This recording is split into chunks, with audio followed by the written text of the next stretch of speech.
محترم دوستوں، بزرگوں، نوجوان ساتھیوں، پیاری ماں اور بہنوں اور خواتین اسلام، آج یوم الجمعہ یعنی عید المومنین ہے۔ آج خطبہ جمعہ کا عنوان ہے مومن کی زندگی۔ میرے بھائی، میرے دوست، کل حشر کے میدان میں اگر یہ اعلان کیا جائے ایک شخص کے سوا سب کو جہنم میں جھونک دو، تو مجھے اللہ کی رحمت سے امید ہے کہ جہنم سے بچنے والا وہ شخص وہ خوش نصیب میں ہی ہوں گا۔ اور اگر یہ اعلان ہو جائے کہ ایک شخص کے سوا سب کو جنت میں لے جاؤ، تو اپنے اعمال کو دیکھتے ہوئے مجھے یہی اندیشہ ہے کہ اللہ نہ کرے وہ شخص میں ہی ہوگا۔ میرے بھائی، میرے دوست، خواتین اسلام، فاروق اعظم رضی اللہ عنہ کے یہ الفاظ بار بار پڑھنے کے لائق ہیں۔ آپ نے ان الفاظ میں مومن کی نہایت ہی دلکش موضوع اور صحیح تصویر کھینچ دی ہے۔ ایمان دراصل خوف اور امید کی اسی مطلوب کیفیت کا نام ہے۔ مومن کی زندگی کا اصل جوہر یہی خوف و امید کی ملی جلی کیفیت اور فکر و نظر کا یہی اعتدال ہے۔ اس کیفیت اور اعتدال کی بدولت وہ زندگی کا پر خطر سفر سکون اور نشاط کے ساتھ اس طرح طے کرتا نظر آتا ہے کہ اللہ کے قہر و غضب سے ڈر کر لرزتا معصیت اور لغزش کی جھاڑی سے اپنا دامن حیات بچاتا، سمیٹتا اور اللہ کی رحمت اور عفو اور کرم کا نہ ٹوٹنے والا سہارا پکڑ رہا ہوتا ہے۔ شاداں و فرحاں اپنی منزل سے ہم آغوش ہو جاتا ہے۔ میرے بھائی، میرے دوست، اللہ کے خوف سے لرزتے رہنا کسی حال میں اللہ کی رحمت سے نا امید نہ ہوگا۔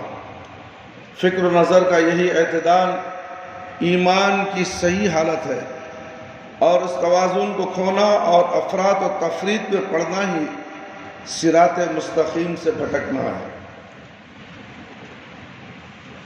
یونان میں فلسفوں کے دو گروہ گزرے ہیں۔ ایک رونے والے فلسفی کہلاتے ہیں اور ایک ہنسنے والے۔ رونے والے فلسفیوں کو ہر چیز میں مایوسی اور نا امیدی نظر آتی ہے۔ کائنات کے اس پربہار باغ میں انہیں ہر طرف کانٹے ہی کانٹے نظر آتے ہیں۔ چاند کی چاندنی، سورج کی تابانی کے باوجود انہیں دنیا تاریک ہی تاریک نظر آتی ہے۔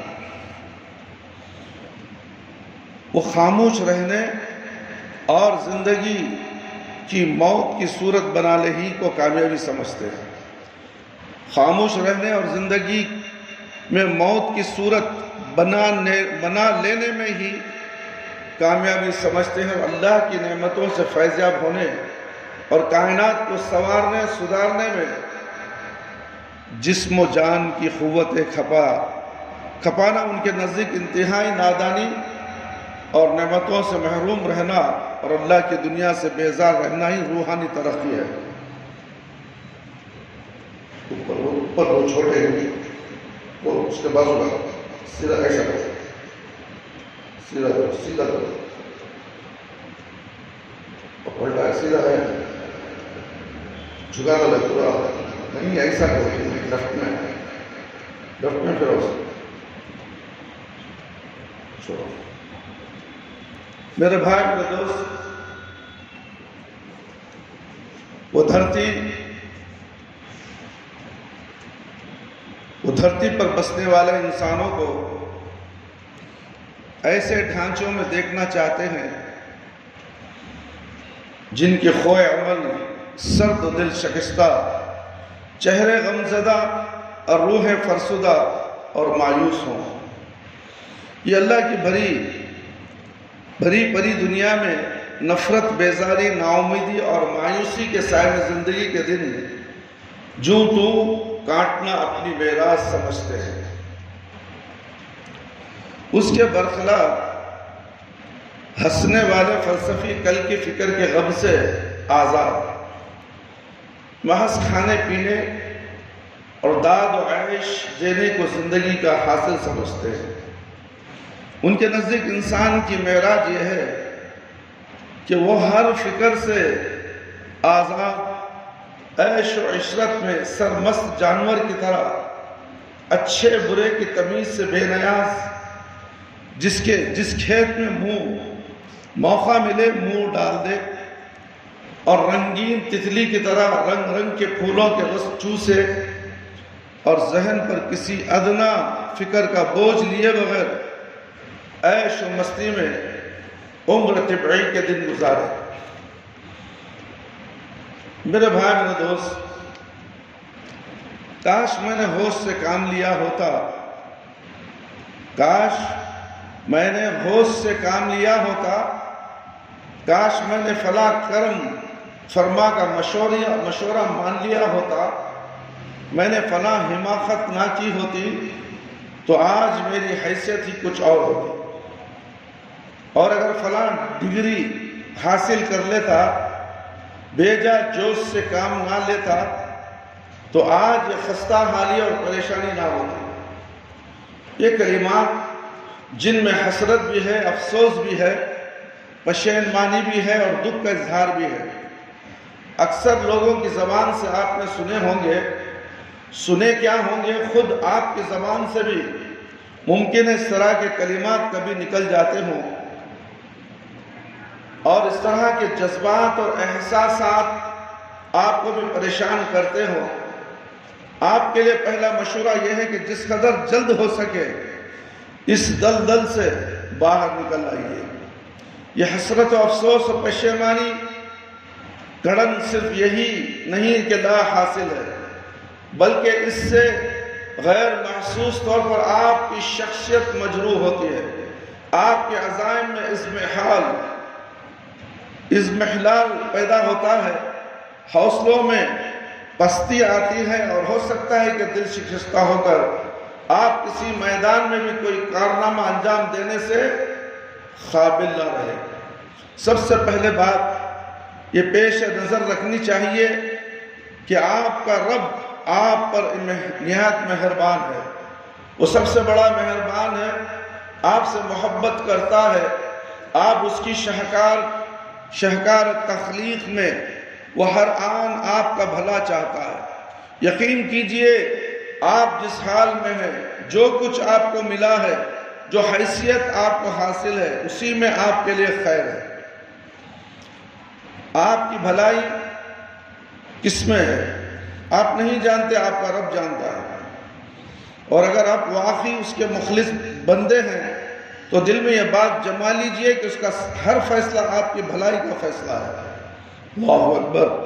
جو مال و دولت آپ کو حاصل نہ ہو سکا، جس تعلیم کی تکمیل آپ نہ کر سکے، جو حیثیت اور منصب آپ کو حاصل نہ ہو سکا، جو آرزویں آپ کی پوری نہ ہو سکی، یقیناً اسی میں آپ کی بہتری ہوگی۔ یہ بالکل ممکن ہے کہ جن چیزوں کے نہ ملنے پر آپ حسرت و افسوس کر رہے ہیں، جن آرزوؤں کے خون ہونے پر آپ دل دکھا رہے ہیں، اگر اصل حقیقت آپ کے سامنے آ جائے تو آپ کی آنکھیں کھل جائیں، آپ کی آنکھیں کھل جائیں اور اپنی اس محرومی پر آپ لاکھوں بار شکر ادا کریں۔ کیا کچھ لاکھوں شکر ادا کریں، ادا کر کے بھی تسکین محسوس نہ ہو سکے۔ آپ کو دولت مند بننے اور صاحب جائیداد ہونے کا ایک زرین موقع ملا اور آپ نے اپنی لاپرواہی سے اسے کھو دیا۔ یہ یاد کبھی کبھی آپ کا دل کھریشنے لگتی ہے اور اپنی خستہ حالی آپ کو کاٹنے لگتی ہے، مگر آپ یوں کیوں نہیں سوچتے کہ اس متاع خلیل سے آپ کو محروم رکھ کر آپ کے رب نے کچھ آپ کے رب نے کچھ ایسی نعمتیں آپ کو عنایت فرما دی جو اس متاع خلیل کے مقابلے میں کہیں زیادہ بہتر اور عظیم ہے۔ آپ محروم نہیں ہیں، آپ خوش نصیب ہیں۔ نہیں کیا جا سکتا، نہیں کہا جا سکتا کہ یہ دولت و جائیداد آپ کو کیا کچھ بنا دیتی، اور یہ دولت کیا کیا خرابیاں اور گندگیاں اپنے ساتھ لاتی، اور آپ کے خیالات اور جذبات اس وقت کیا ہوتے۔ اطمینان کیجئے، اطمینان کیجئے کہ آپ کے رب کا فیصلہ آپ کے حق میں سر تا سر خیر ہے۔ اللہ کے فیصلوں پر دل کی گہرائیوں سے خوش اور مطمئن رہنے کے لیے قرآن پاک کا ایک سبق آموز واقعہ بار بار پڑھنے کے قابل ہے۔ میرے بھائی، میرے دوست، یہ عبرت حاصل کرو، اور عبرت حاصل کرو اس واقعے سے جبکہ موسیٰ علیہ السلام نے اپنے خادم سے کہا تھا کہ میں اپنا سفر برابر جاری رکھوں گا جب تک کہ دونوں دریاؤں کے سنگم پر نہ پہنچ جاؤں، یا ایک زمانے تک یوں ہی چلتا رہوں۔ بس وہ دونوں ان کے سنگم پر پہنچے تو اپنی مچھلی سے غافل ہو گئے، اور وہ نکل کر دریا میں اس طرح چلی گئی جیسے کوئی سرنگ لگی ہو۔ پھر آگے جا کر موسیٰ علیہ السلام نے اپنے خادم سے کہا، لاؤ ہمارا ناشتہ، آج کے سفر نے تو ہمیں بری طرح تھکا دیا ہے۔ خادم نے کہا، دیکھے تو ہوا یہ کہ جب ہم اس چٹان کے پاس ٹھہرے ہوئے تھے اس وقت مجھے مچھلی کا خیال نہ رہا، اور شیطان نے میرے ذہن سے یہ بات اس طرح بھلا دی کہ مچھلی کا ذکر کرنا ہی بھول گیا۔ مجھے تو عجیب طریقے سے مچھلی تو عجیب طریقے سے دریا میں چلی گئی۔ موسیٰ علیہ السلام نے کہا، یہی تو ہے وہ جس کی ہمیں تلاش تھی۔ چنانچہ وہ دونوں الٹے پاؤں پھر واپس ہوئے، اور وہاں انہوں نے ہمارے بندوں میں سے ایک خاص بندے کو پایا جس کو ہم نے اپنی خاص رحمت سے نوازا تھا۔ موسیٰ علیہ السلام نے اس بندے سے کہا، کیا میں آپ کے ساتھ رہ سکتا ہوں تاکہ آپ مجھے بھی اس علم و دانش کی تعلیم دیں جو آپ کو سکھائی گئی ہے؟ اس نے جواب دیا، آپ میرے ساتھ صبر نہیں کر سکتے، اور جس چیز کی حقیقت آپ واقف نہ ہو اس پر آپ آخر صبر بھی کیسے کر سکتے ہیں؟ موسیٰ علیہ السلام نے کہا، انشاءاللہ آپ مجھے ثابت پائیں گے، اور کسی معاملے میں آپ کے کہنے کے خلاف نہ ذکر کروں گا۔ اس نے کہا، اچھا، اگر آپ میرے ساتھ چلتے ہیں تو مجھ سے کوئی بات آپ پوچھے نہیں جب تک میں خود اس کا ذکر آپ سے نہ کر دوں۔ بس وہ دونوں روانہ ہوئے، یہاں تک کہ وہ جب ایک کشتی میں سوار ہو گئے تو اس شخص نے کشتی میں شگاف کر دیا، یعنی کہ کشتی کو نقصان پہنچا دیا، کاٹ دیا، عیب لگا دیا۔ موسیٰ علیہ السلام نے کہا، آپ نے اس کشتی میں شگاف کر دیا ہے تاکہ سب کشتی والوں کو ڈبو دیں۔ یہ تو آپ نے سخت حرکت کر ڈالی۔ اس نے کہا، میں نے تم سے کہا نہ تھا کہ تم میرے ساتھ صبر نہیں کر سکتے۔ موسیٰ علیہ السلام نے کہا، بھول چک پر مجھے نہ پکڑیے، میرے معاملے میں آپ ذرا سختی سے کام نہ لیجئے۔ پھر وہ دونوں چلے، یہاں تک کہ ان کو ایک لڑکا اور ملا، اس شخص نے اسے قتل کر دیا۔ موسیٰ علیہ السلام نے کہا، آپ نے ایک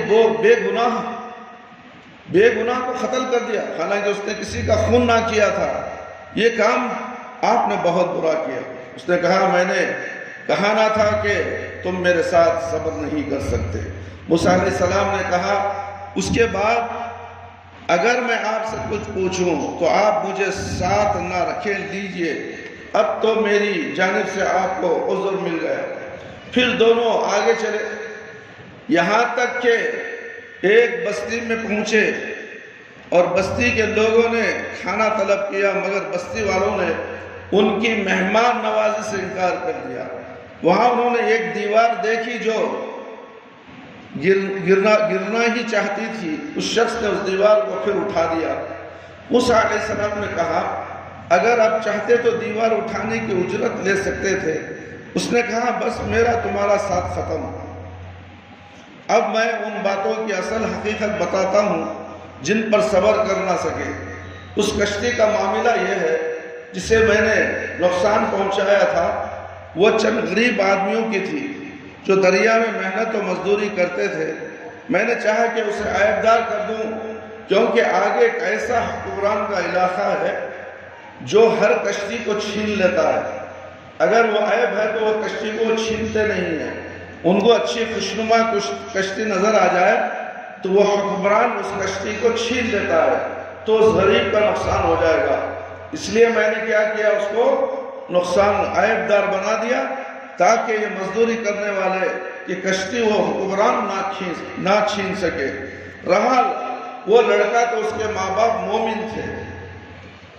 ہمیں اندیشہ ہوا کہ لڑکا اپنی سرکشی کفر سے ان کو تنگ کرے گا، اس لیے ہم نے چاہا کہ ان کا رب اس کے بدلے ان کو ایسی اولاد سے جو اخلاق میں بھی اس سے بہتر ہو اور جسے صلہ رحمی بھی زیادہ متوقع ہو۔ اس لیے میں نے اس کا قتل کر دیا۔ اس دیوار کا معاملہ یہ ہے، یہ 2 یتیم لڑکوں کی ہے جو اس بستی میں رہتے ہیں۔ اس دیوار کے نیچے ان بچوں کا ایک خزانہ دفن ہے، اور ان کا باپ ایک نیک آدمی تھا۔ اس لیے تمہارے رب نے چاہا کہ دونوں بچے بالغ ہوں اور اپنا خزانہ نکال لیں۔ تمہارے رب کی رحمت کی بنا پر کیا گیا ہے، میں نے کچھ اپنے اختیارات سے نہیں ہے۔ یہ ہے اصل حقیقت ان باتوں کی جن پر تم صبر نہیں کر سکے۔ کشتی کو عیبدار بنانا، بچے کو قتل کر دینا، اخلاق سے عاری لوگوں کی دیوار بلا اجرت اٹھا دینا، بظاہر ایسے امور ہیں کہ ان کو گوارا نہیں کیا جا سکتا۔ چند غریب مزدوروں کی کشتی عیبدار ہو گئی، ان کا وسیلہ معاشی ختم ہو گیا۔ نوعمر لڑکے کے قتل سے ماں باپ کے دل پر کیا بیتی ہوگی، جو لوگ بھوکے مسافروں کو یہ وقت کھانا دینے سے انکار کر دیے، کھانا دینے کے بھی روادار نہ ہوئے، ان کی دیوار اٹھا کر کھڑی کر دی گئی۔ بظاہر یہ سارے امور آدمی پہنچانے والے، دل شکستہ کرنے والے اور پریشان کر دینے والے ہیں، لیکن ان میں بڑی زبردست حکمتیں اور مصلحتیں پوشیدہ ہیں جن تک عام حالات میں انسان کی نگاہ نہیں پہنچ سکتی۔ بے صبری میں وہ گھبرا جاتا ہے، حالانکہ اصل حقیقت اگر اس پر کی جائے تو اس کا سینہ شکر کے جذبات سے شرسار ہو جاتا ہے۔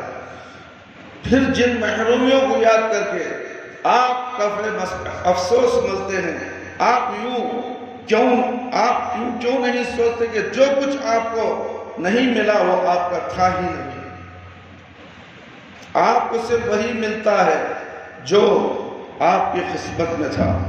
آپ کچھ کر لیجئے، قسمت سے زیادہ ہرگز آپ کو نہیں مل سکتا تھا۔ کہ شکوہ کس بات کا، افسوس، حسرت کیوں؟ آپ تقدیر پر ایمان رکھتے ہیں۔ تقدیر پر ایمان رکھے بغیر آدمی مومن ہو ہی نہیں سکتا، اور تقدیر پر ایمان اور آدمی کو وہ طمانینت، وہ سکون اور وہ یکسوئی عطا کرتا ہے جس کا تصور بھی وہ شخص نہیں کر سکتا جو ایمان بالقدر کی دولت سے محروم ہے۔ تقدیر پر ایمان کی حکمت بیان اللہ شکر ہے۔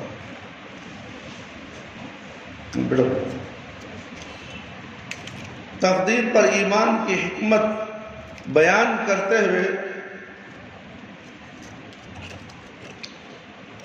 قرآن میں کہا گیا ہے، ما اصاب من مصیبت فی الارض ولا فی انفسکم الا فی کتاب من قبل ان نبرأها ان ذلك علی اللہ یسیر لکی لن تأسوا علی ما فاتکم ولا تفرحوا بما آتاکم۔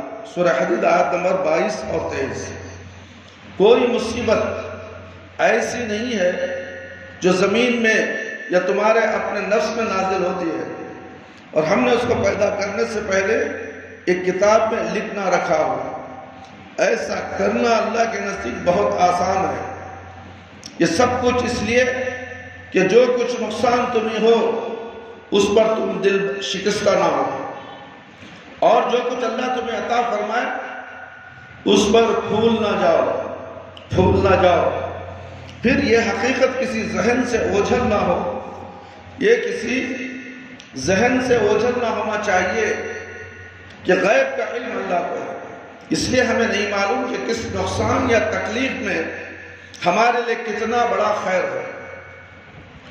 ایسا اکثر ہوتا ہے کہ ہمیں کوئی دکھ یا نقصان پہنچتا ہے اور فطری طور پر ہمیں وہ نہایت ہی ناگوار ہوتا ہے، لیکن اسی میں ہماری زبردست بھلائی پوشیدہ ہوتی ہے۔ ہم کسی شر کو دیکھ کر گھبرا جاتے ہیں، لیکن اسی سے اللہ ایسی خیر پیدا کر دیتا ہے کہ جب وہ ہمارے سامنے آتا ہے تو بے اختیار شکر کے کلمات زبان پر آ جاتے ہیں، اور اپنی بے صبری پر انتہائی پشیمانی ہوتی ہے۔ پھر مومن کے لیے ایک پہلو اور بھی سوچنے کا ہے، مومن کا معاملہ دوسروں سے بالکل مختلف ہے۔ اللہ کا شکر ادا کیجئے کہ آپ مومن ہیں، آپ کے ہر معاملے میں خیر ہی خیر ہے، آپ کے لیے کسی حال میں گھاٹا نہیں ہے۔ اللہ کے رسول صلی اللہ علیہ وسلم کا ارشاد ہے، مومن کا معاملہ عجیب و غریب ہے، اس کا سارا کام خیر ہی خیر ہے، اور یہ شرف مومن کے سوا کسی کو حاصل نہیں۔ اگر اسے کوئی دکھ پہنچتا ہے تو وہ صبر کرتا ہے، اور یہ اس کے لیے بہتر ہوتا ہے، اور اگر اسے کوئی بھلائی حاصل ہوتی ہے تو وہ شکر ادا کرتا ہے، اور یہ اس کے لیے بہتر ہوتا ہے۔ حقیقت یہ ہے کہ مومن ہر حال میں خیر ہی سمیٹتا ہے، اور اس عالم میں اس پر کوئی حالت اور کوئی کیفیت ایسی نہیں آتی جب وہ دل سے گھشتہ ہو کر اس سے توڑ بیٹھے، غم میں گھلتا رہے یا پریشان ہو کر ہمت ہار بیٹھے۔ اگر آپ کی زندگی کے چند سال گھاٹے اور تکلیفوں میں گزر گئے تو ان کی تکلیف وہ یاد سے ذہن کو خالی کیجیے۔ جو گزرا ہوا کل جو تکلیفوں کا سال گزر گیا ہمارے اوپر سے، اس کو یاد مت کیجیے، اس کو ذہن سے خالی کیجیے۔ یہی ہونا تھا اور اسی میں کوئی خیر ہوگی۔ آپ آج سے نئے عزم، تازہ حوصلہ اور نئی امنگ کے ساتھ پرجوش زندگی کا آغاز کیجیے، اور شاندار مستقبل کی طرف استقلال، جوانمردی، بلند ہمتی کے ساتھ رواں دواں ہو جائیے۔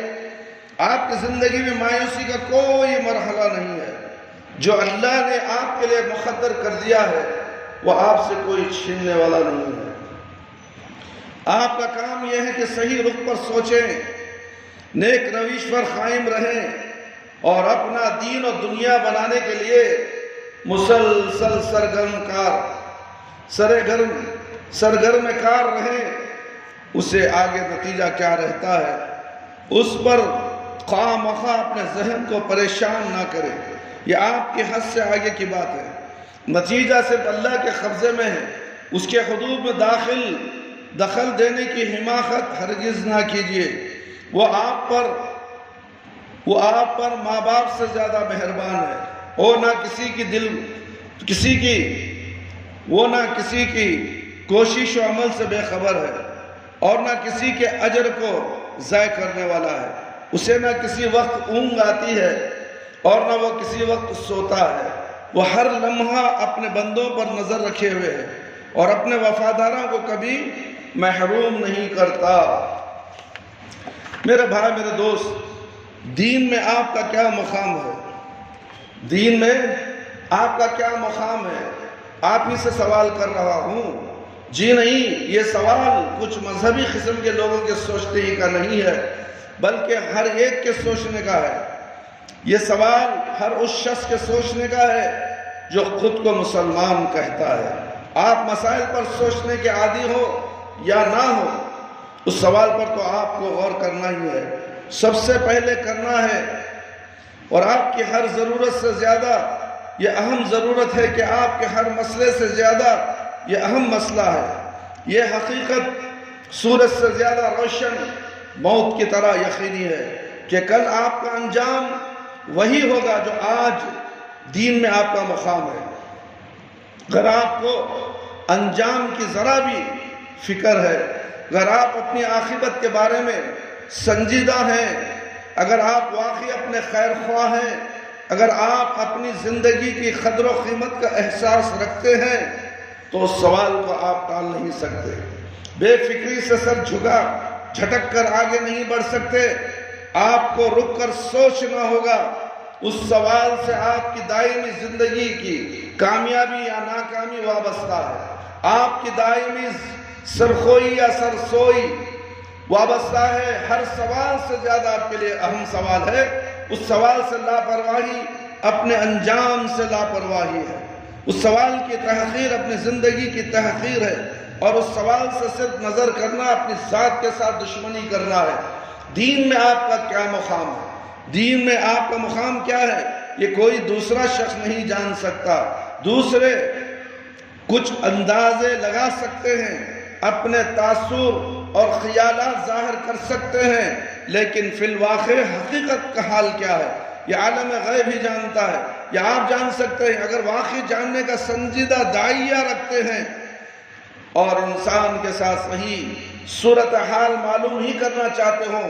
عام طور پر سے آدمی اس معاملے میں اپنے ساتھ انصاف نہیں کرتا، اپنے بارے میں وہ ضرورت سے زیادہ خوشگمان ہوتا ہے، نفس کے دھوکوں میں مبتلا رہتا ہے، اس کی تعویلوں سے متاثر ہوتا ہے اور اپنا بے لاگ جائزہ کم ہی لے پاتا ہے۔ آدمی کی ایک بنیادی کمزوری اور وہ بھی ہے اسی میں اس کی آزمائش بھی ہے۔ کمزوری یہ ہے کہ جب دنیا میں اپنے مقام پر غور کرتا ہے تو خواہ کتنے ہی اونچے مقام پر ہو اس سے کمتر سمجھتا ہے اور اسے اونچا اٹھنے کے لیے ہاتھ پیر مارتا ہے، لیکن دین میں اس کا کیا مقام ہے؟ وہاں تو اس پر سنجیدگی سے سوچنے والوں کی تعداد ہی کتنی ہے۔ پھر جو لوگ سوچتے بھی ہیں ان کا حال یہ ہوتا ہے کہ وہ کم سے کم تر مقام پر بھی خناعت کر لیتے ہیں۔ وہ اس میدان کے شہ سواروں کے سامنے رکھنے کے بجائے ان لوگوں کے سامنے رکھتے ہیں جو خود پست حوصلہ ہوتے ہیں۔ دنیا کے معاملے میں اونچے سے اونچا مقام بھی حقیر معلوم ہوتا ہے، دین کے معاملے میں نیچے سے نیچا مقام بھی غنیمت شمار کیا جاتا ہے۔ دین میں فی الواقع آپ کا مقام کیا ہے؟ اس کا ایک ہی صحیح جواب ہے، اور وہ یہ ہے کہ دین میں آپ کا مقام وہی ہے جو دین کا مقام آپ کے دل میں ہے۔ آپ کے دل میں دین کا مقام کیا ہے یہ صرف وہی جانتا ہے جو آپ کے دلی جذبات کو آپ سے ملنے سے جانتا ہے، جو شہرک سے بھی زیادہ آپ سے قریب ہے۔ کون ہے شہرک سے بھی زیادہ قریب؟ اللہ رب العالمین میرے بھائی میرے دوست۔ آپ جان سکتے ہیں، آپ کو جاننا ہی چاہیے، بلکہ جاننے کے لیے فکر مند ہونا چاہیے، اس لیے کہ اسی پر آپ کی نجات اور فلاح کا دار و مدار ہے۔ اگر یہ حقیقت جاننے کے لیے آپ فکر مند نہیں ہے تو یہ انتہائی تشویشناک بات ہے۔ یہ بے فکری دراصل اپنے انجام سے بے فکری ہے، اپنی ہمیشہ کی زندگی سے بے فکری ہے۔ روئے زمین پر اس شخص سے زیادہ نادان اور تباہ حال اور کون ہوگا جسے اپنے انجام کی فکر نہ ہو، جو اپنی لازوال زندگی سے غافل ہو۔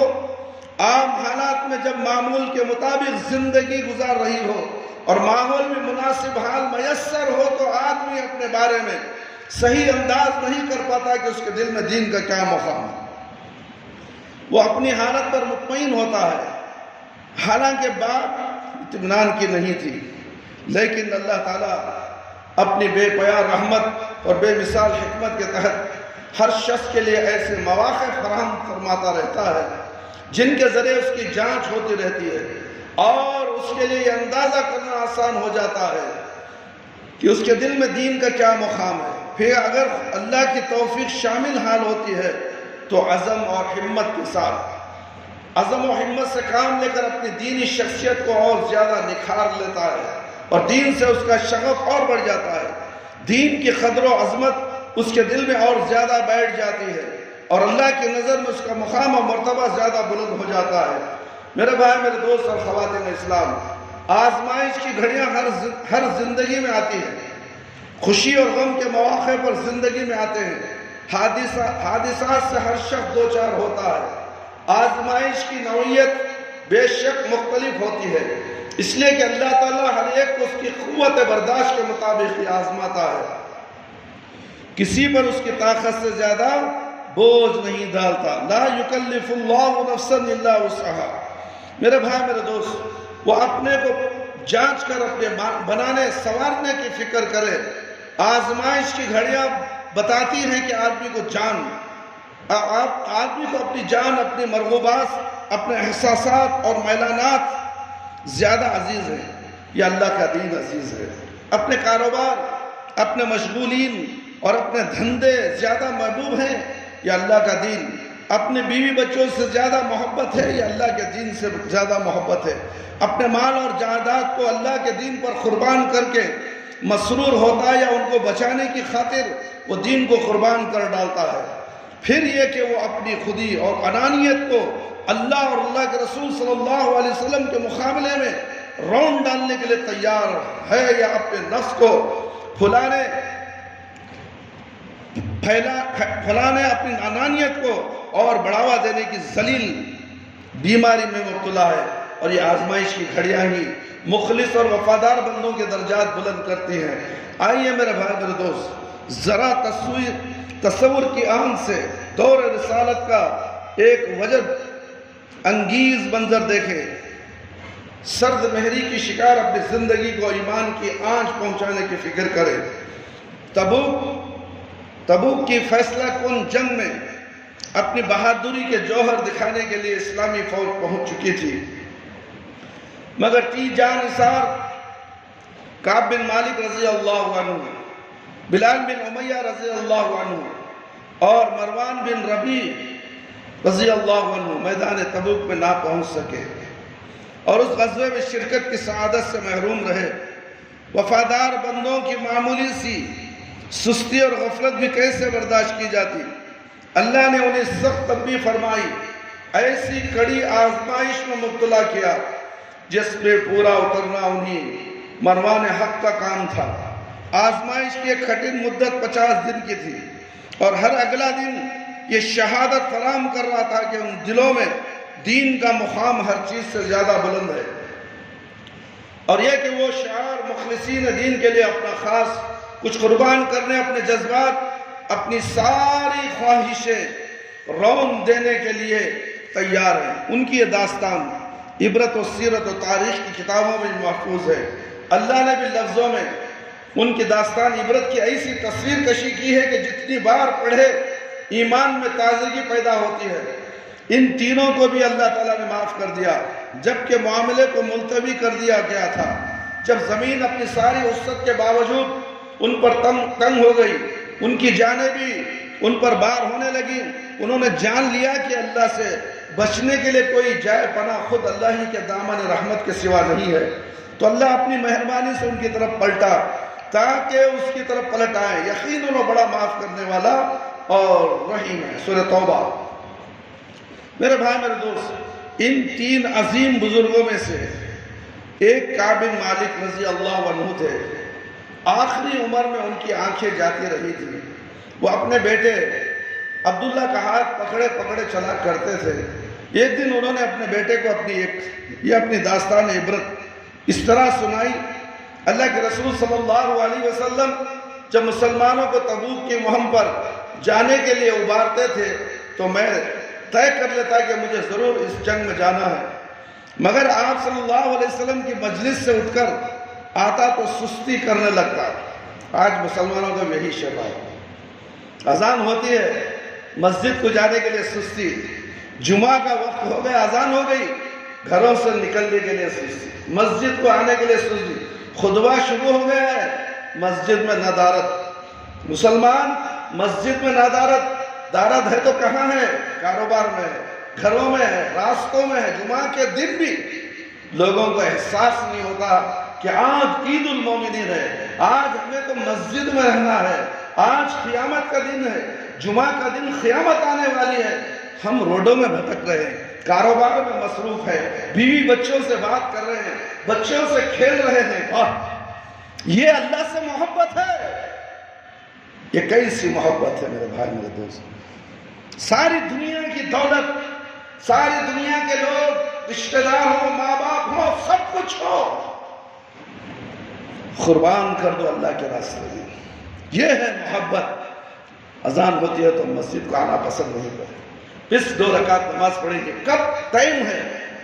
جماعت کتنے بجے کھڑی ہوتی ہے اس کی تحقیق تو مسلمان پہلے سے کر لیتا ہے. خطبہ سننا، واعظ و نصیحت سننا، یہ سب پرانے بوڑھے کھوسٹوں کا کام ہے. ہمارا تو تھوڑی ہے. ہم تو جوان ہیں، کاروبار کرنے والے ہیں، بزنس مین بننے والے ہیں. بھاڑ میں گئی تیری بزنس، جہنم میں جائے گا تو اس بزنس کو لے کے. کیا یہ بزنس تیرے ساتھ خبر میں آئے گی؟ کیا تیری بزنس کے سوال و جواب خبر میں ہوں گے؟ نہیں. تو پھر کیوں اس کے پیچھے پڑا ہے مسلمان؟ یاد رکھو، سستی کی وجہ سے گھر میں پڑے رہتا تھا میں. اللہ اکبر. انہوں نے اپنی داستان عبرت سنائی.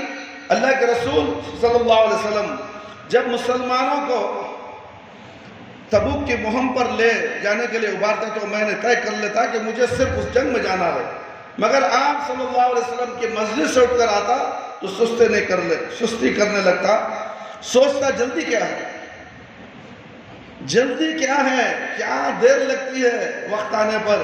فوراً چل پڑوں گا، فوراً چل پڑوں گا. اذان ہو گئی، کیا اقامت دینے دو، فوراً جا کے جماعت میں کھڑ جاؤں گا. اذان ہو گئی، ارجنٹ کیا ہے، جلدی کیا ہے، اب بھی اذان اقامت ہونا باقی ہے. ارے ابھی 1 رکعت ہوئی ہے، 2 رکعت ہونے دو. ارے ابھی تو تشہد میں بیٹھے ہیں، بیٹھنے دو تشہد میں، جب تشہد میں مل جاؤں گا جماعت مل جائے گی. کیا سوچتا ہے انسان؟ معلوم موت قریب ہے. موت آنے سے پہلے جماعت میں نماز پڑھ لو. جماعت کا ثواب کہاں سے شروع ہوتا ہے؟ اقامت سے شروع ہوتا ہے. آپ کی 1 رکعت چھوڑ کر شامل ہونا، 2 رکعت چھوڑ کر شامل ہونا، کیا یہ جماعت کا ثواب ملنے کے برابر ہے؟ ہرگز نہیں میرے بھائی میرے دوست. اس لیے میرے بھائی دیکھو، اللہ کی سزا آتی ہے. سستی اور کاہلی سے نماز پڑھنے والے کی نماز اللہ قبول نہیں کرتا. سستی اور کاہلی سے کوئی بھی عبادت ہو اللہ کے پاس وہ قابل قبول نہیں ہے میرے بھائی میرے دوست. مگر آپ صلی اللہ علیہ وسلم کی مسجد سے اٹھ کر آتا تو سستی کرنے لگتا. سوچتا جلدی کیا ہے، تیز سواریاں بھی ہیں، صحت مند بھی ہوں، پہلے سے زیادہ خوشحال بھی ہوں، تیار ہونے میں کیا دیر لگتی ہے، وقت آنے پر فوراً چل پڑوں گا. بات ٹلتی رہی، یہاں تک کہ اسلامی لشکر جوش جہاد سے شرشار میدان جنگ کی طرف روانہ ہو گیا. پھر بھی یہ سوچا کہ کوئی بات نہیں، میرے پاس تیز سواریاں ہیں، 3-4 روز کے بعد بھی روانہ ہوں گا تو بھی راستے ہی میں لشکر سے جا ملوں گا. اسی ٹال مٹول میں دن گزرتے رہے. مسلمان میدان جہاد میں پہنچ گئے اور میں گھر میں بیٹھا اور ارادہ ہی کرتا رہا. مدینے میں جب بھی میں باہر نکلتا میرا دل بیٹھنے لگتا کہ یہاں جن لوگوں کے ساتھ میں رہ گیا ہوں وہ یا تو منافق ہیں یا پھر وہ لوگ جو معذور ہیں جن کو اللہ تعالیٰ نے جنگ سے رہ جانے کی رخصت دے دی ہے. رسول اللہ صلی اللہ علیہ وسلم میدان جنگ میں پہنچے تو پوچھا کعب رضی اللہ عنہ کو کیا ہوا ہے. نبی کریم صلی اللہ علیہ وسلم انہیں اپنے دیدہ زیب لباس اور شاہانہ چال ڈھال دیکھتے ہی سے کب فرصت ہے جو ہمارے ساتھ آتے ہیں. عیش آرام کی زندگی گزارنے والے ہو، وہ اپنے کپڑوں پہ اپنے لباس کو دیکھتے رہنے والے کب ہمارے ساتھ آئیں گے. یہ سنتے ہی کہا آپ نے اچھی بات نہیں کہی یا رسول اللہ صلی اللہ علیہ وسلم، کعب ہمارے خیال میں تو بہت ہی اچھے آدمی ہے. رسول اللہ صلی اللہ علیہ وسلم خاموش رہے. اتنے میں دور سے گرد اڑاتی ہوئی نظر آئی. کوئی سفید پوش سوار اپنا گھوڑا دوڑاتا ہوا چلا آ رہا تھا. دیکھتے ہی اللہ کے رسول صلی اللہ علیہ وسلم نے کہا ابو خیسمہ، یہ وہی ابو خیسمہ رضی اللہ عنہ تھے جنہوں نے اس موقع پر تھوڑی سی کھجوریں اللہ کی راہ میں پیش کی تھی. وہ منافقین ان کی اس پیشکش پر ان کا مذاق اڑا رہے تھے، مگر اللہ نے ان کو شرف قبول بخشا اور یہ میدان جہاد میں پہنچ گئے. دن گزرتے رہے. پھر مجھے خبر ملی کہ اللہ کے رسول صلی اللہ علیہ وسلم غزوہ تبوک سے واپس آنے والے ہیں۔ مجھے بڑی فکر ہوئی، دل میں طرح طرح کے جھوٹے بہانے آنے لگے، یہاں تک کہ رسول اللہ صلی اللہ علیہ وسلم واپس تشریف لائے۔ واپس آنے پر آپ نے معمول کے مطابق مسجد میں جا کر پہلے شکرانے کی 2 رکعت نماز پڑھی، پھر لوگوں سے ملاقات کے لیے بیٹھے۔ منافقین نے آگے بڑھ کر اپنے جھوٹے عذرات پیش کرنے شروع کر دیے اور لمبی چوڑی قسمیں کھا کر اپنی مجبوریاں ثابت کرنے لگے۔ ان جھوٹے مکاروں کی تعداد کچھ اوپر 80 تھی۔ نبی کریم صلی اللہ علیہ وسلم نے ان سب کے عذرات سنے اور ان کی باطنی حالت کو اللہ کے حوالے کرتے ہوئے فرمایا، جاؤ اللہ تمہیں معاف فرما دے، اللہ تمہیں معافی دے دے۔ اب میری باری تھی، میں نے آگے بڑھ کر سلام کیا، میں نے دیکھا کہ آپ صلی اللہ علیہ وسلم مسکرائے، لیکن آپ صلی اللہ علیہ وسلم کی مسکراہٹ میں غیظ و غضب تھا۔ اللہ اکبر۔ پھر فرمایا، آؤ تم بھی آؤ، کہو تمہیں کیا رکاوٹ پیش آ گئی تھی، کیا تمہارے پاس سواری نہیں تھی؟ میں نے کہا، یا رسول اللہ صلی اللہ علیہ وسلم، میں کسی دنیاوی بادشاہ کے حضور ہوتا تو طرح طرح کے حضور تراش کر جھوٹی سچی باتیں منا کر اس کو راضی کر لیتا، لیکن آپ صلی اللہ علیہ وسلم کے بارے میں میرا یقین یہ ہے کہ آج میں باتیں منا کر آپ صلی اللہ علیہ وسلم کو راضی بھی کر لوں تو کل اللہ تعالیٰ وحی کے ذریعے اصل حقیقت آپ پر واضح فرما کر پھر آپ مجھ سے ناراض کر دے گا، آپ کو مجھ سے ناراض کر دے گا، اور اگر اس وقت میں ٹھیک حقیقت حال ظاہر کر کے آپ کو ناراض کر بھی دوں تو میری سچائی کی بدولت مجھے توفیق سے خدا اللہ ضرور میری معافی کی کوئی صورت پیدا فرما دے گا۔ یا رسول اللہ صلی اللہ علیہ وسلم، مجھے کوئی مجبوری نہیں تھی، اس موقع پر جو سہولت اور کشادگی مجھے میسر تھی پہلے کسی موقع پر نہیں تھی، صرف میری سستی اور لاپرواہی تھی جس نے مجھے اس سعادت سے محروم رکھا تھا۔ میری روادات سن کر نبی صادق صلی اللہ علیہ وسلم نے فرمایا، یہ شخص ہے جس نے سچی بات کہی ہے، اور مجھ سے فرمایا، اچھا جاؤ اور اپنے معاملات میں فیصلہ الہی کا انتظار کرو، اللہ کے فیصلے کا انتظار کرو۔ میں اٹھ کر اپنے قبیلے کے لوگوں میں آ بیٹھا، بنی سلمہ کے لوگ میرے پیچھے پڑ گئے، بولے، ہمیں نہیں معلوم کہ تم نے کبھی کوتاہی کی ہو۔ جھوٹے مکاروں نے کیسے بہانے تراشے اور صاف جھوٹ کہے، اگر تم بھی کوئی عذر پیش کر دے تو نبی کریم صلی اللہ علیہ وسلم تمہارے لئے استغفار فرما دیتے، اور نبی کریم صلی اللہ علیہ وسلم استغفار تمہاری کوتاہی کا کفارہ ہو جاتا۔ تم نے بہت بڑی غلطی کی ہے۔ ان سب لوگوں کی یہ باتیں سن کر میرے جی میں آیا کہ ٹھیک تو ہے، میں بھی جا کر کوئی بات کیوں نہ سنا دوں، کیوں نہ بنا دوں۔ اب میں نے ان لوگوں سے پوچھا، اچھا یہ بتاؤ میری طرح اور کوئی بھی ہے؟ لوگوں نے کہا، ہاں کیوں نہیں، وہ 2 آدمی ہیں، انہوں نے بھی وہی بات کہی جو تم نے کہی، اور ان کو بھی وہی جواب دیا گیا، تمہیں بھی دیا گیا ہے۔ میں نے پوچھا، ذرا بتاؤ کہ وہ کون 2 آدمی ہیں؟ بولے، ایک مرارہ بن ربیع رضی اللہ عنہ ہے، دوسرے بلال بن امیہ رضی اللہ عنہ۔ میں نے ان دونوں کا نام سنتے ہی گھر چلا آیا، مجھے اطمینان ہو گیا کہ جو کچھ میں نے کیا بالکل ٹھیک کیا ہے۔ یہ دونوں وہ مسلمان تھے جو بدر کی جنگ میں شریک ہوئے تھے، اور یہ دونوں میرے لیے بہترین نمونہ تھے۔ اب ہماری آزمائش کا دوسرا دور شروع ہوا۔ نبی کریم صلی اللہ علیہ وسلم نے عام مسلمانوں کو اعلان کروا دیا کہ ہم تینوں سے کوئی شک بات نہ کرے، جنگ تبوک میں نہ شریک ہونے کی سزا ہے۔ گاؤں والوں کان کھول کر سن لو، کوئی بھی ان تینوں اشخاص سے بات نہ کرے۔ اللہ اکبر۔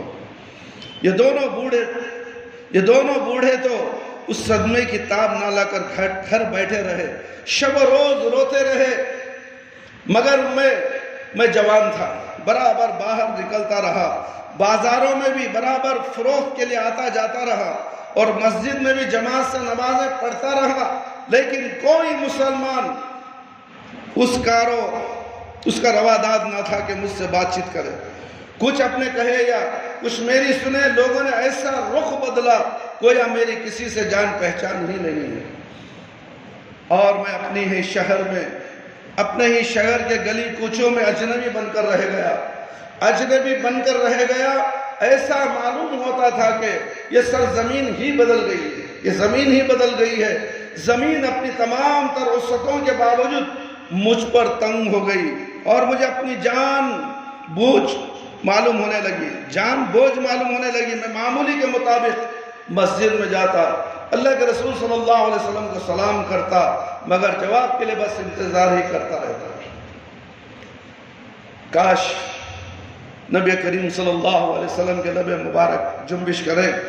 میں بھی نظریں چرا چرا کر آپ صلی اللہ علیہ وسلم کو دیکھا کرتا تھا کہ آپ مجھ پر نظر کرم ڈالتے یا نہیں، لیکن وہاں حال یہ تھا کہ میں جب تک نماز میں ہوتا، نبی کریم صلی اللہ علیہ وسلم کی مبارک نظر مجھ پر پڑتی رہتی، اور جو ہی میں سلام پھیر لیتا، آپ صلی اللہ علیہ وسلم بھی ایک باری نگاہ پھیر لیتے۔ ایک دن کچھ زیادہ گھبراہٹ ہوئی تو میں ابو قتادہ رضی اللہ تعالیٰ عنہ کے پاس گیا۔ یہ میرے چچا زاد بھائی تھے اور بچپن کے دوست بھی۔ ان کے باغ کی دیوار پر چڑھ کر کہا، ابو قتادہ السلام علیکم، مگر ہائے افسوس اس جگری دوست نے سلام کا جواب تک نہ دیا۔ میں نے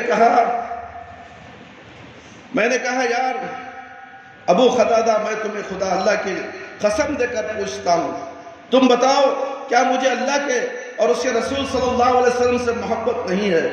مگر ابو قتادہ رضی اللہ عنہ خاموش رہے۔ میں نے پھر پوچھا، مگر وہ خاموشی رہے۔ تیسری بار جب میں نے قسم دے کر پوچھا تو بس اتنا کہا، اللہ اور اللہ کے رسول ہی بہتر جانتے ہیں۔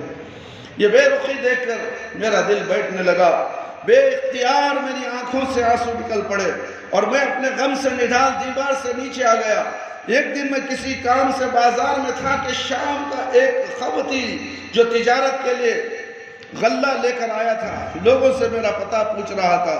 لوگوں نے میری طرف اشارہ کر کے بتایا کہ یہی کعب بن مالک رضی اللہ عنہ ہے۔ وہ میرے پاس آیا اور مجھے شاہ غسان کا ایک خط دیا جو حریر میں نہایت سلیقے سے لپٹا ہوا تھا۔ میں نے کھول کر پڑھا تو لکھا تھا، ہمیں پتہ چلا کہ تمہارے صاحب تم سے آج کل برگشتہ ہے اور تم پر ستم توڑ رہے ہیں۔ تم کوئی ایسی ذلیل آدمی تو ہو نہیں کہ تمہارے ساتھ یہ برتاؤ کیا جائے۔ تم بے فکری سے ہمارے پاس چلے آؤ، ہم تمہیں شایان شام تمہاری قدر کریں گے۔ یہ خط پڑھ کر بے اختیار میرا دل بھر آیا۔ میں نے سوچا اور ایک مصیبت نازل ہوئی۔ صدمے سے میرے دل کا برا حال تھا۔ میں نے اسی وقت اس خط کو چولہے میں چھوڑ دیا، یعنی میں نے آگ کے حوالے کر دیا اس خط کو۔ اس قسم پرسی بے بسی کی حالت میں پورے 40 دن جیسے تیسے گزر گئے۔ رسول اللہ صلی اللہ علیہ وسلم کے پاس کافی دنوں سے وحی بھی نہیں آئی تھی۔ اچانک ایک روز کیا دیکھتا ہوں کہ رسول اکرم صلی اللہ علیہ وسلم کا قاصد پہنچا۔ میرا دل دھک دھک ہونے لگا۔ قاصد نے کہا، یا رسول اللہ صلی اللہ علیہ وسلم کا حکم ہے کہ وہ اپنی بیوی سے الگ ہو جائے۔ اللہ اکبر! پورے محلے سے الگ، پورے لوگوں سے الگ کر دیا گیا۔ میرے بھائی، میرے دوست، صرف جنگ میں شریک نہ ہونے کی وجہ سے ہم نمازوں کو چھوڑ کر بھی مسلمان ہیں۔ ہمیں کیا سزا دینی چاہیے؟ ہم اپنی بیویوں سے بھی ملتے ہیں، اپنے بچوں سے بھی ملتے ہیں، نماز چھوڑ کر، نماز کو پشے کچھ ڈال کر پھر بھی ہم مسلمان۔ واہ! یہاں دیکھو ایک صحابی کا واقعہ، 40 دن گزرے، محلے والوں نے بات کی چھوڑ دی۔ یہ حکم کس کا تھا؟ اللہ رب العالمین کا حکم تھا۔ جو اللہ کا نافرمان ہوتا ہے، اللہ کے حکم کو نہیں مانتا، اسے کھانا پینا بند کر دیا جاتا ہے، اسے دور کر دیا جاتا ہے۔ ہمیں تو تمام نعمتیں مل رہی ہیں، گاڑیاں ہیں ہمارے پاس، سواریاں ہیں، عیش و آرام کے لیے گھر موجود ہے، اچھی اچھی بیوی، اچھے اچھے بچے موجود ہیں، خدمت گزار بچے بھی ہیں، نافرمان بچے بھی ہیں، فرما بردار بچے بھی ہیں، پھر بھی ہم نماز سے سستی، کاہلی، یہی سستی کاہلی تھی کعب رضی اللہ عنہ کی۔ سب کچھ تھا، سواری تھی، گھوڑے تھے، سب کچھ سے عیش و آرام سے تھے، مگر سستی کی وجہ سے اب جاؤں گا، تب جاؤں گا، اب جاؤں گا، اسی حالت میں انہوں نے جنگ میں شریک نہیں ہوئے۔ جنگ سے سب لوگ واپس آ گئے۔ تو پھر کیا ہوا؟ اللہ کا عذاب۔ اللہ تعالیٰ صرف اتنا کہہ دیا جس سے بات بات ہے۔ کوئی کسی سے بات نہ کرے، کتنی پریشانی ہوتی ہے میرے بھائی میرے دوست۔ سمجھتے ہو تم اگر شوہر ہے، شوہر کر دے اپنے بیوی سے تم مجھ سے بات نہیں کرنا، اس کی حالت کیا ہوگی؟ جو تمہاری شریک حیات، تمہاری ساتھ زندگی میں چلنے والی، اگر تم اس کو کہو تو مجھ سے بات نہیں کرنا، خاموش، رونے لگے گی، چلانے لگے گی، لوگوں کو جمائے گی، اپنے ماں باپ سے شکایت کرنے لگے گی، کسی قاضی سے شکایت کرنے لگے کہ اتنے دن سے میرا شوہر مجھ سے بات نہیں کر رہا۔ وجہ کیا ہے؟ وجہ کیا ہے؟ اس میں بھی ایک نافرمانی کا شے موجود ہوتا ہے میرے بھائی میرے دوست۔ آج کہاں ہے ایسا؟ ایسے حالات ہمارے گھروں میں نہیں ہے میرے بھائی میرے دوست۔ ایسے واقعات سے عبرت حاصل کرنے کی ہمیں ضرورت ہے۔ کعب رضی اللہ عنہ کا واقعہ ہمارے لیے عبرت کا معاملہ رکھتا ہے میرے بھائی میرے دوست۔ خاسد نے کہا رسول اللہ صلی اللہ علیہ وسلم کا حکم ہے کہ اپنی بیوی سے الگ ہو جاؤ۔ میں ردی ہوئی آواز میں کہا کیا طلاق دے دوں؟ کیا طلاق دے دوں؟ نہیں، الگ ہو جاؤ۔ خاسد نے کہا میں نے اپنی شریک حیات کو بھی مکے بھیج دیا اور کہہ دیا وہیں رہ کر انتظار کرو، دیکھو اللہ کا کیا فیصلہ فرماتا ہے، دیکھو اللہ رب العالمین کیا فیصلہ فرماتا ہے۔ قصہ مختصر، اس قسم کرسی اور بے چارگی کے عالم میں 10 راتیں اور بیت گئی۔ 50ویں دن نماز فجر ادا کرنے کے بعد میں اپنی چھت پر بیٹھا، میں اپنی جان سے بیزار مایوس بیٹھا ہوا تھا۔ زمین اپنی ساری وسعتوں کے باوجود مجھ پر تنگ تھی کہ میں نے صلاح کی پہاڑی سے ایک پکار سنی، کوئی زور زور سے پکار کر کہہ رہا تھا مبارک ہو کعب۔ اللہ اکبر! یہ سنتے ہی بے اختیار اپنے رب کے حضور سجدے میں گر پڑا، میری دونوں آنکھوں سے آنسوؤں کا سیلاب پڑا، میں سمجھ گیا کہ میری خوشیوں کی گھڑیاں پہنچی۔ اللہ اکبر! 50 دن کوئی کسی سے بات نہیں کرتا، آج باپ بیٹے سے بات نہیں کرتا، بیٹے کو بیٹا تو باپ کو چہرہ دیکھنا نفرت کی نگاہ سے دیکھتا۔ آج کا زمانہ ایسا ہے، ہر گھر کے اندر دیکھو تم باپ بیٹے کی لڑائی، ہر گھر کے اندر ناہنجر بیٹا ضرور ہوتا ہے۔ کہاں وہ خوش نصیب اولادیں جو ماں باپ کو دیکھ کر مسکرائیں تو اللہ رب العالمین کہتے ہیں اس کے پر 10 رحمتیں نازل ہوتی ہیں۔ ماں باپ کو دیکھ کر صورت بناتا ہے، یہ گدھا، یہ شیطان نما انسان ہے، اسے کب عقل آئے گی؟ عقل تو اس کے پیروں کے نیچے ہے۔ دماغ میں عقل ہوتی تو باپ کو دیکھ کر مسکراتا، مگر نفرت کی نگاہ سے ہر قدم پر باپ کا مقابلہ، ہر قدم پر باپ کی ناراضگی، ہر قدم پر باپ کی نافرمانی۔ تو پھر کیسے سزا ہے؟ صرف ایک جنگ میں نہ جانے کی وجہ سے 50 دن تک بائیکاٹ کر دیا گیا۔ ہم فجر کی نماز کو نہ آئے تو ہم مسلمان ہیں، شاندار مسلمان ہیں، ہمیں تو پھولوں کا ہار پہنانا چاہیے۔ میں کھلے عام بول رہا ہوں میرے بھائی کو، 1000 میں ایک آدمی فجر کی نماز پڑھتا ہے، 1000 میں ایک آدمی فجر پڑھتا ہے، پھر بھی 90 پر 990 پر 9 کہتے ہیں کہ ہم پکے سچے مسلمان ہیں۔ واہ! کیسے سچے مسلمان ہو سکتے ہیں؟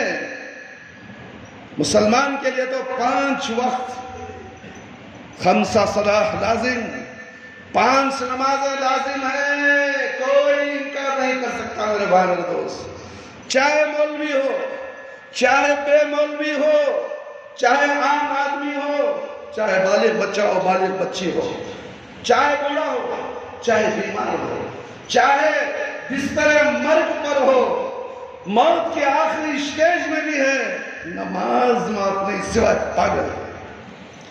تم اپنے آپ کو پاگل کی سرٹیفکیٹ لگا لو، جو نماز نہیں پڑھتے اللہ کی نظر میں یہ پاگل ہیں۔ کیا سمجھتے ہو؟ جب آواز آئی فجر کی نماز کا وقت تھا، کعب رضی اللہ عنہ نماز میں سجدے میں اللہ کے حضور گر پڑا، میری دونوں آنکھوں سے آنسو کا سیلاب بن پڑا، میں سمجھ گیا کہ میری خوشیوں کی گھڑی آ پہنچی ہے۔ نماز فجر کے بعد اللہ کے رسول صلی اللہ علیہ وسلم نے ہماری معافی کا اعلان فرمایا۔ اللہ اکبر۔ تو لوگ ہمارے پاس بھاگے بھاگے چلے آ رہے تھے، ہر ایک چاہتا تھا کہ پہلے میں پہنچ کر مبارکباد دوں۔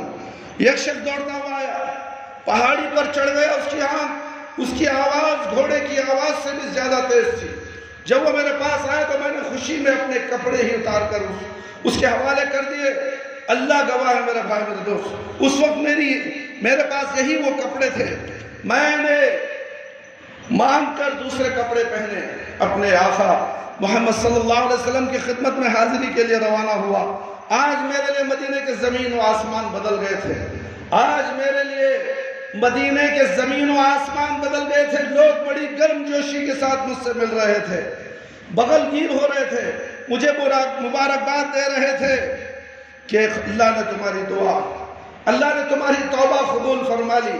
میں خوش خوش مسجد نبوی محمد صلی اللہ علیہ وسلم میں پہنچا، دیکھا کہ رسالت پناہ جلوہ افروز ہے، چہرے مبارک چاندی کی طرح چمک رہا ہے، روشن ستارے آس پاس بیٹھے ہیں۔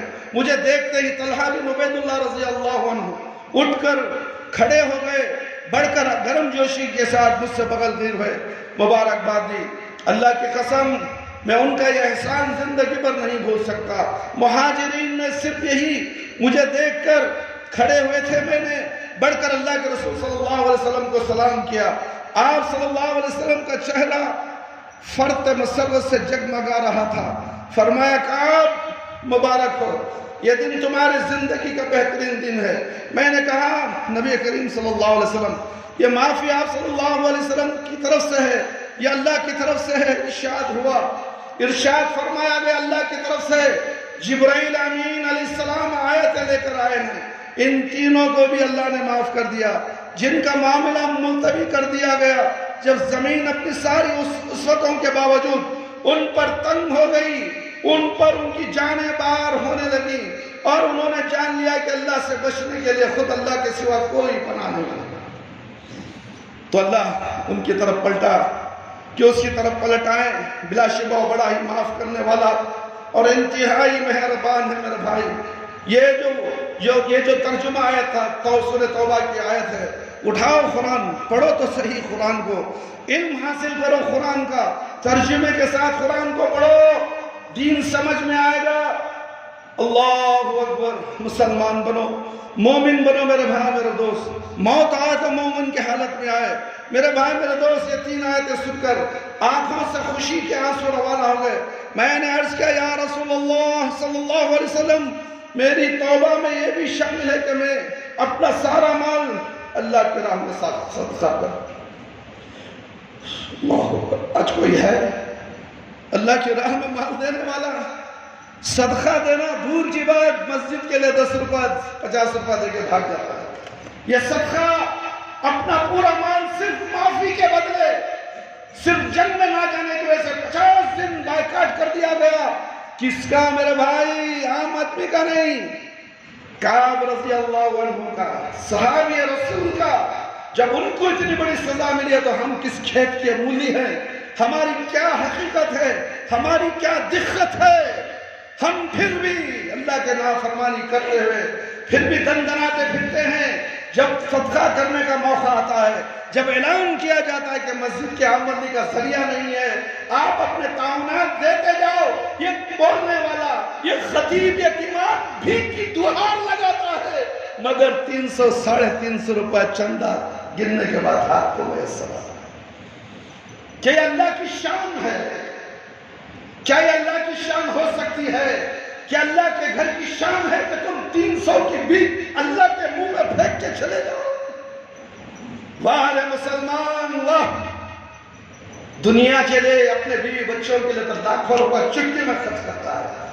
اگر اپنی بچی کسی مال میں چلے جائے، جس پر ہاتھ رکھے وہ اس کی ہو جائے۔ کاؤنٹر میں آئے گا، کاؤنٹر میں حساب ہوگا تو 5000 روپے چھک چھک چھک چھک کے دیتے، تھوڑا بھی اس کے پیشانی میں جنبش نہیں آئے گی، مگر اللہ مسجد کے لیے کام کرو، ادھر ٹٹولتا ہے ادھر ٹٹولتا ہے، فون لگا لے کو بھاگ جاتا ہے۔ جیسے کہ کوئی ضروری فون آیا کروڑوں روپوں سے ملنے والے، یہ ناٹک بازی اللہ کے گھر میں، اللہ سب کچھ جانتا ہے۔ تمہارے دلوں میں آنے والی ہر چیز، تمہارے دل میں آنے سے پہلے اللہ رب العالمین کو معلوم ہے میرے بھائی میرے دوست، تم کتنے متقی ہو، تم کتنے صوفی چند جاسوس ہو۔ اللہ کو دھوکہ مت دو، اللہ کا پیسہ ہے جو تم نے اللہ کو دیا ہے۔ جب اللہ کے گھر سے اعلان ہوتا ہے تو اللہ کا پیسہ اللہ کی راہ میں خرچ کرو۔ یہ مال تمہارا نہیں، جو تم نے کمایا ہے تمہارا نہیں، اللہ نے تمہیں کمائی کا ذریعہ بنایا، تم نے کمایا، یہ تمہارا مال نہیں ہے میرا بھائی میرا دوست۔ اللہ نے جو مال تمہیں دیا ہے وہ اللہ کے راہ میں خرچ کر دو، وہ دن آنے سے پہلے جس وقت تمہارا موت کا آخری دن ہوگا، یہ تمہاری دولت دھری کی دھری یہی رہ جائے گی، تمہارے بیوی بچے رشتہ دار اسے چھین چپٹ کر کھا لیں گے، اس کی کھال نچوڑ لیں گے، اور اس کا عذاب بھی تمہیں خبر میں ملنے والا ہے۔ جہاں دنیا سے جانے سے پہلے آگے کے لیے کچھ کر دو، آگے اپنے لیے بھیج دو۔ وہ طریقہ کیا ہے؟ صدقہ۔ صدقے سے مال بڑھتا ہے، دولت میں اضافہ ہوتا ہے، نیکیوں میں نیکیاں بڑھتی ہیں۔ اللہ اکبر، کیا آپ کو اس کا علم نہیں ہے؟ سود تم سمجھتے ہو کہ سود سے مال بڑھتا ہے، سود سے گھاٹا ہے میرے بھائی، سود سے تمہاری عبادتیں ختم، تمہاری ہر چیز، دعا ختم، نماز ختم، سب ختم، زندگی ختم، مرو گے تو سیدھے جہنم میں جاؤ گے۔ سودی لین دین مت کرو، سودی پیسوں میں گھر مت بنو، شان و شوکت کے لیے بڑی بڑی بلڈنگ بننے والوں، یہ مکار بینک والے تمہارے پاس فون کر کر کے کہتے ہیں کہ ہم 0% تمہیں دولت دیں گے، آؤ ہمارے پاس لو، ایک مالا کیوں بن رہو، 4 مالے بن رہو، کس کے باپ کا جانا ہے؟ سود کا مال لے گھر بن، سود کے مال میں گھر میں جانے سے پہلے اس کی موت آ جاتی ہے، اور یہ سودی بن کر پورا سود چھوڑ کر خبر میں جا کے سوتا ہے، اس کے پیٹ کے اندر سانپ تیر رہے ہوتے ہیں میرے بھائی، سانپ اور بچھو اس کے پیٹ میں یہ خود دنیا سے لے کر جاتا ہے، قیامت کے دن بھی اس کا پیٹ اتنا بڑا ہوگا کہ اس کے پیٹ کے اندر سانپ اور بچھو چیرتے رہے گے۔ سود کو معمولی سمجھتے ہو؟ سود بڑا سنگین گناہ ہے، سود کا ایک پیسہ کھانا اپنی ماں کے ساتھ 36 مرتبہ زنا کرنے کے برابر ہے، جانتے ہو؟ کھاؤ، لو بینک سے بلڈنگ بنو، کس کے لیے؟ اپنے بیوی بچوں کے لیے۔ کہیں کو ایک بنیا سمجھے، میرا کیا بھئی آج ہاتھوں کل چاہیے تو میرا بیوی بچے کس کے بھی بھکاری نہیں بنا، اس کے ایسا سود کے ایسا بلڈنگ کھڑا ہو جا رہا ہے، واہ جھوپڑی میں رکھ ڈال تیری بیوی بچوں کو، مر جا تو عذاب سے بچ جائے گا۔ تیرے بیوی بچوں کو پالنے والا رب العالمین، تیرے بیوی بچوں کو بینک والا پالتا تو بینک والا اللہ ہو گیا، تو اللہ کے ساتھ شرک ہوا ہے۔ اللہ اکبر، اللہ اکبر کبیرہ میرے بھائی میرے دوست۔ آپ نے فرمایا کہ کچھ مال اپنی ضرورت کے لے، یا رسول اللہ صلی اللہ علیہ وسلم میری توبہ میں یہ بھی شامل ہے کہ اپنا سارا مال اللہ کی راہ میں صدقہ کر دو۔ آپ نے فرمایا کہ کچھ مال اپنی ضرورت کے لیے روک لو، یہ تمہارے لیے بہتر ہے۔ میں نے نبی کریم صلی اللہ علیہ وسلم کے مشاورے کے مطابق خیبر والا حصہ روک کر باقی سب اللہ کے راہ میں دے دیا۔ پھر میں نے کہا یا رسول اللہ صلی اللہ علیہ وسلم، اللہ نے مجھے سچائی کے صلے میں معاف فرما دیا، میں اللہ سے عہد کرتا ہوں کہ ہمیشہ سچائی پر قائم رہوں گا۔ ہے کوئی مسلمان کہ آج مسجد میں بیٹھ کر یہ کہے کہ میں سچائی پر زندگی قائم کروں گا، سچائی پر عہد کروں گا، جھوٹ نہیں بولوں گا، معاملات سچے کروں گا، کسی کا مال نہیں کھاؤں گا، کسی کا ایک پیسہ نہیں۔ آج بڑھو، یہ حدیث بتاتی ہے میرے بھائی میرے، کعب رضی اللہ تعالیٰ عنہ کہتے ہیں کہ آج میں وعدہ کرتا ہوں، عہد کرتا ہوں کہ ہمیشہ سچائی پر قائم رہوں گا۔ آج تک میں نے جان بوجھ کر کبھی غلط بات نہیں کہی، جہاں تک مجھے علم ہے ایسا کبھی نہیں ہوا، اور مجھے اپنے رب سے توقع ہے تعزیز تو میری اس طرح حفاظت فرماتا رہے گا۔ کعب رضی اللہ تعالیٰ عنہ کی مقبولیت پر مدینہ کے مسلمان گواہ ہیں، اللہ کا رسول صلی اللہ علیہ وسلم گواہ ہے، خود اللہ گواہ ہے، اور اس سے زیادہ بلند مقام اب کیا ہوگا کہ رہتی زندگی تک جہاں جہاں بھی یہ قرآن پاک پڑھا جائے گا، اللہ کے بندے کعب رضی اللہ عنہ کی توبہ کی مقبولیت کے گواہ بنتے رہیں گے۔ یہ مقام کعب رضی اللہ عنہ کو اسی لیے ملا کہ ان کے دل میں دین کے لیے ایسا ہی بلند مقام تھا. ہمارے پاس دین کے لیے کوئی مقام نہیں. ہمارے پاس دنیا کے پیسے، گاندھی کے نوٹا جمع کرنے کی محبت، دین سے محبت ہوتی تو مسجد خالی نہیں رہتی. مؤذن پکارتا ہے حی علی الصلاۃ، کوئی نہیں آتا میرے بھائی. حی علی الفلاح، اور کامیابی کی طرف. کوئی کامیابی بازار میں دیکھتا ہے، دکانوں میں دیکھتا ہے، روڈوں میں دیکھتا ہے. اللہ کے نبی صلی اللہ علیہ وسلم نے فرمایا بازار تو شیطان کی جگہ ہے اور مسجد تو بہترین جگہ ہے. بابرکت جگہ مسجد، بہت بری جگہ ہے بازار. تم بازار سے اس طرح چپکے ہو، شیطان نے فبیکل کا گوشت تمہاری چہرے میں لگا دیا ہے. اب گاہے آئے گا، میں نماز کو جاؤں گا، گاہے چلا جائے. تم نے گاہے کو خدا مانا ہے، تم نے گاہک کو خدا مانا ہے. لات مارو اس چہر کو، حی علی الصلاۃ. چہر کو لات مار کر، فٹ بال کی لات مار کر مسجد کو آ جاؤ. دیکھو دولت کیسے آئے گی تمہارے پاس. مال تمہارے پاس ملے گا تو بھی بابرکت مال ملے گا، نفع بخش مال ملے گا، اللہ کی راہ میں خرچ کرنے والا مال ملے گا، لوگوں کو فائدہ پہنچانے والا مال. مال میں بڑھوتری، یتیموں کا حصہ نکلے گا، غریبوں کا حصہ نکلے گا. اب کوئی دکاندار کو پوچھو غریبوں کے لیے کچھ مدد کرو، نہیں بھی بزنس بہت ٹھنڈا ہے. واہ، سنو تم، کوئی مدرسے کا سفیر جاتا ہے کہ اتنے 150 200 بچے، یتیم بچے، لاوارث بچے مدرسے میں پڑھتے ہیں. آپ سے کوئی تعاون کرو تو بڑی مشکل سے 10 روپے کی نوٹ نکال کے دیتا ہے. کیوں؟ اس کے پاس بابرکت پیسہ نہیں ہے میرے بھائی میرے دوست. کیوں؟ نماز چھوڑ کر کوئی دولت کمائے، یہ کان کھول کر سن لو، اچھی طرح سن لو، اچھی طرح سن لو. نماز چھوڑ کر پیسہ کمائے، وہ پیسہ حرام. نماز سے بڑھ کر کوئی دولت نہیں، نماز سے بڑھ کر کوئی نعمت نہیں. اسی لیے قیامت کے دن نماز کا جواب دینا پڑے گا، ورنہ تو تمہیں جہنم میں چلے جاؤ گے. تو اس لیے نماز پڑھو، دولت حاصل ہو. اللہ تعالیٰ نماز کے ساتھ زکوٰۃ کا حکم دیا. اقاموا الصلاۃ وآتوا الزکوٰۃ. نماز پڑھو اور زکوٰۃ ادا کرو. کیوں زکوٰۃ ادا کرو؟ نماز کے ساتھ زکوٰۃ کا لفظ یوں ہے کہ نماز پڑھو گے تو تم مالدار ہو جاؤ گے، زکوٰۃ دینے کے لائق ہو جاؤ گے، کسی کے سامنے تمہاری محتاجی نہیں. نماز کے ساتھ دولت کو جوڑ رہا اللہ تعالیٰ. نماز ہے تو تمہیں دولت دوں گا، نماز نہیں تو تم فقیر کے فقیر ہی رہو گے. میرے بھائی میرے دوست، بات مختصر یہ ہے، یہ مقام بلند کعب رضی اللہ تعالیٰ عنہ کو اسی لیے ملا کہ ان کے دل میں دین کے لیے ایسا بلند مقام تھا. 50 دن کی لرزہ خیز آزمائش کے ایک ایک لمحے نے یہ ثبوت دیا کہ کعب رضی اللہ عنہ اللہ اور اللہ کے رسول صلی اللہ علیہ وسلم اور دین کے لیے اپنا سب کچھ قربان کر دیا. اپنے جذبات، اپنا آرام، اپنی مرغوبات، اپنی خودی، اپنی انانیت، ہر چیز کو دین کی خاطر رون ڈالا تو اللہ نے انہیں اتنا اونچا اٹھایا کہ جس کے تصور سے روح جمع کیا.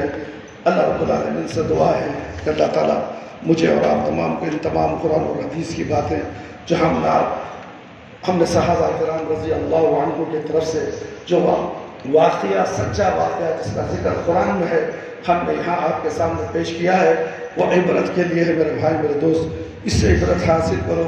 اللہ کی مصیبتیں، اللہ کی آزمائشیں ہر انسان پر آتی ہیں. اس وقت ہمیں کیا کرنا چاہیے؟ یا ایھا الذین آمنوا استعینوا بالصبر والصلاۃ. نماز کو قائم کرو، صبر کے ساتھ اللہ سے مدد کرو تو اللہ رب العالمین کی مدد آئے گی. ہم نماز چھوڑ کر، ایک وقت کی بھی نماز چھوڑ کر، 4 کو ہم پڑھ لیتے ہیں، فجر چھوڑ دیتے ہیں، وہ 4 بھی ہمارے لیے قابل قبول نہیں ہے. 4 نمازیں بھی ہمیں نہیں پڑھی، بلکہ حکم ہوا تھا 50 نمازوں کا. 50 کی جگہ اللہ رب العالمین نے 5 نمازیں دی اور 50 کا ثواب دے رہا ہے. پھر بھی ہم اتنے اللہ اکبر، اتنے تکبر سے کہتے ہیں کہ حضرت رات کو 2 بجے سویا، 1 بجے سویا. میرے بھائی، کل ہم نے علاج کرتے کرتے ایک پیشنٹ کا رات کے 3 بجے تک، رات کو 9 بجے سے قرآن پڑھنا شروع، میری گلا میں بیٹھ گیا ہے، 3 بجے تک جن کو نکالتا رہا. اور فجر کی نماز میری ذہن میں میرے بھائی سونا چاہتا تو میں بھی سو سکتا تھا. میں نے سوچا کہ اگر سو جاؤں تو سب 9-10 بجے سے پہلے نہیں اٹھ سکوں گا. میں نے رات ایسے ہی ذکر و اذکار میں گزاری اور صبح کی نماز میں حاضر ہو گیا. یہ ہے تقویٰ. 2 بجے آٹو چلا لے کو پھر گیا, 3 بجے سو گیا. حضرت ایسا اٹھا حضرت, کیا حضرت تمہیں بھی ذرا بھی رحم نہیں تم نا, صبح آ جاؤ کہتے نا, کیسا ہو جانا. میرے بھائی آپ رات بھر تہجد کرو, رات کے 2 بجے سے 1 بجے سے اٹھ کر رات بھر تہجد گزار کرو, 5 بجے اذان سے پہلے سو جاؤ. تہجد پڑھنے کا کوئی فائدہ نہیں. کیوں؟ تہجد تو نفل نماز ہے, فجر کی 2 رکعت فرض ہے. یہ چھوڑے تو تم گناہگار ہو. رات چاہو تہجد پڑھ لیا تم نے, سو گئے, موت آ گئی, تہجد کا ثواب تمہیں جنت کو نہیں لے جائے گا, کیونکہ تم نے فجر کی نماز چھوڑی ہے. معلوم تھا کہ سو گا تو نماز چھوڑ جائے گی, اور تمہارا دوست شیطان آیا, تمہیں تھپک کے سلایا, 3 گھاٹی جادو لے گردن میں ڈالی, اور ایک شیطان آیا کان میں پیشاب کر کے چلا. واہ کتنا خوشنما پیشاب ہے اس کا, دیکھ کر مسلمان ظہر کی نماز پڑھ جاتا ہے. میرے کان میں شیطان کا پیشاب ہے, معلوم کہ حضرت یہ جھوٹی بات نہیں, یہ تمہیں مذاق میں نہیں بول رہا ہوں, شرم آنی چاہیے تمہیں. شیطان تمہارے کان میں پیشاب کرتا ہو, پیشاب جاتے جاتے تمہارے دل کو ایک چھوٹا سا کالا دھبا لگا دیتا ہے. وہ دھبا اتنا بڑھتے بڑھتے دل پورا کالا ہو جاتا ہے.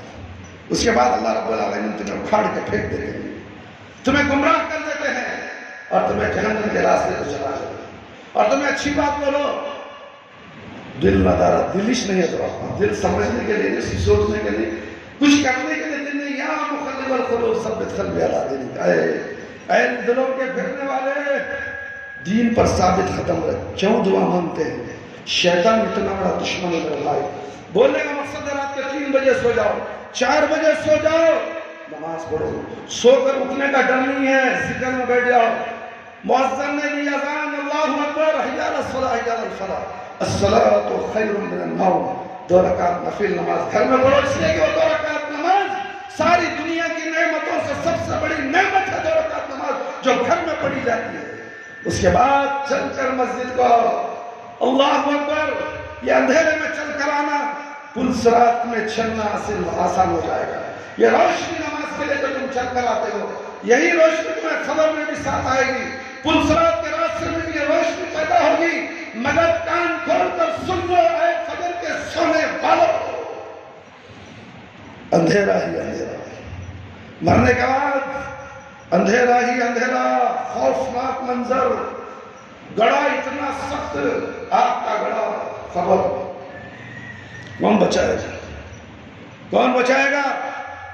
200 روپے کے لیے آٹو چلاتا ہے, اس کے لیے وہ اسے 200 روپے دینے کے لیے. یہ 800 کماتا ہے, 200 سے دیتا ہے, 1000 کما کے 200 روپے پیٹرول کے خرچہ کرتا ہے, گلی گلی گھومتا ہے, محنت و مزدوری کرتا ہے. فجر کی نماز سے میسر نہیں. یہ خوش نصیب انسان ہو سکتا ہے, یہ سب سے بڑا بد نصیب انسان ہے. اس کی نظر میں اللہ رب العالمین کی نظر, میری نظر میں نہیں, اللہ کی نظر میں. امام احمد بن حنبل رضی اللہ تعالیٰ عنہ کہتے ہیں کہ 1 رکعت چھوڑنے والے کی گردن مار کے اڑاؤ. 5 وقت کی نماز پڑھتا ہے, 1 رکعت چھوڑ کر آتا ہے, وہ نمازی نہیں کہلاتا, اس کی گردن مارنے کا ہوگا. نماز معمولی چیز نہیں ہے. بڑا بڑی کا کھیل سمجھ جائے, جب چاہا پڑھا, اپنی مرضی. نماز میں اپنی مرضی, اللہ کی مرضی چلے گی. نماز کے اوقات میں نماز پڑھو. اقامت تکبیر اولیٰ کے ساتھ نماز پڑھو. تم تکبیر اولیٰ ہو گئی, اقامت ہو گئی, وضو میں منہ کو لگڑے کو بیٹھا, اقامت دے رہی. پہلے آ سکتا تھا, نہیں آتا, نکلنے سستی. ارے جا کے 2 رکعت تحیت النماز, تحیت المسجد پڑھو, تحیت الوضو کے 2 رکعت پڑھو. اللہ خوش ہو جائے گا. اللہ مجھے صحت دے گا, مجھے دولت دے گا, مال دے گا. میری شادی نہیں ہو تو اچھی جگہ شادی کروا دے گا. یہ امید رکھو اچھی, اور نماز پڑھو, انشاءاللہ کامیابی تمہارے قدم چومے گی. اللہ رب العالمین سے دعا ہے کہ اللہ تعالیٰ مجھے اور آپ تمام کے تمام قرآن اور حدیث کی باتیں سن کر اس زیادہ سے زیادہ ہم سب کو عمل کرنے کے اللہ رب العالمین ہمیں توفیق عطا فرمائے. اللہ تعالیٰ میرے اور آپ کے صغیرہ گناہ کبیرہ گناہ دن اور رات میں رات اور اندھیرے رات کے اندھیرے میں دن کے اجالے میں جان بوجھ کر اور انجانے میں جو بھی گناہ اے اللہ ہم سے سرزد ہو جاتے ہیں، اللہ تو اپنے رحم و کرم سے ہم تمام کی مغفرت فرما دے۔ اے اللہ ہمارے گناہوں کو بخش دے میرے پروردگار۔ اے اللہ شرک سے بچا لے، بدعت سے بچا لے۔ اے اللہ ہم سب کو صراط مستقیم پر چلا دے۔